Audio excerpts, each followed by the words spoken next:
কি খবৰ সকলোৰে আশা কৰোঁ সকলো ভালে আছে আৰু সকলোকে হেপী সানডে মোৰ ফালৰ পৰা যিহেতু আজি সানডে সেয়াই আজি দুপৰীয়া সাজত ভাবিছোঁ কিবা এটা স্পেচিয়েলকৈ বনাম আৰু এয়া দেখিছেনে কোনে কোনে ধৰিব পাৰিছে বাৰু এবিধ কি গছ হয় এয়া ডিমৰু পাত হয় ডিমৰু গছৰ পাত কেইটামান কুমলীয়া পাত ছিঙি আনিলোঁ লগতে অকণমান ছ'ডা খাৰ দি এনেধৰণে মই অকণমান সিজাই ল'বলৈ লৈছোঁ ইপিনে ভোট জলকীয়া আৰু মেইন ইনগ্ৰেডিয়েণ্টছ গাহৰি মাংস আৰু এয়া আমাৰ সিজাই লোৱা হৈ গ'ল দেই গাহৰি মাংসখিনিও বইল কৰি ল'ম লগতে আকৌ আদা নহৰুখিনিও খুন্দি লৈছোঁ ধুনীয়াকৈ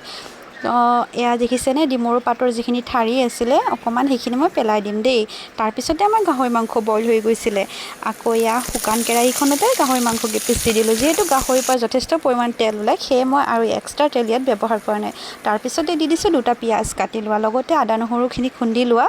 আনপিনে আকৌ অকণমান কাশ্মীৰী ৰেড চিলি পাউডাৰ ইয়াৰ পিছে এই ৰেচিপিটোৰ কালাৰটো গ্ৰীনেই হ'ব দেই কিন্তু জলকীয়াটো আপোনালোকে অকণমান বেছিকৈ দিলে ভাল লাগে যিহেতু ডিমৰু পাতৰে বনাম আকৌ জ্বলা জ্বলা হ'লে অকণমান ভাল লাগে খাবলৈ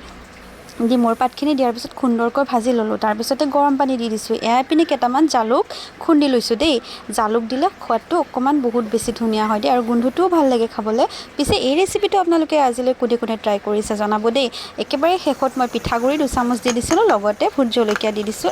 গোটেইটো দিয়া নাই দেই আধা দি দিছিলোঁ যিহেতু মই খাব পাৰোঁ কিন্তু মানুহজনে ইমান খাব নোৱাৰে দেই তাৰপিছতে আমাৰ গাহৰি মাংস একেবাৰে ৰেডি মই পিছে ভাত খাই লওঁ আৰু আপোনালোকে কিহেৰে আজি খালে দুপৰীয়া সাজ সকলোৱে কমেণ্ট বক্স জনাই যাব দেই আৰু আজিৰ ভিডিঅ'টো কেনেকুৱা পালে জনাব।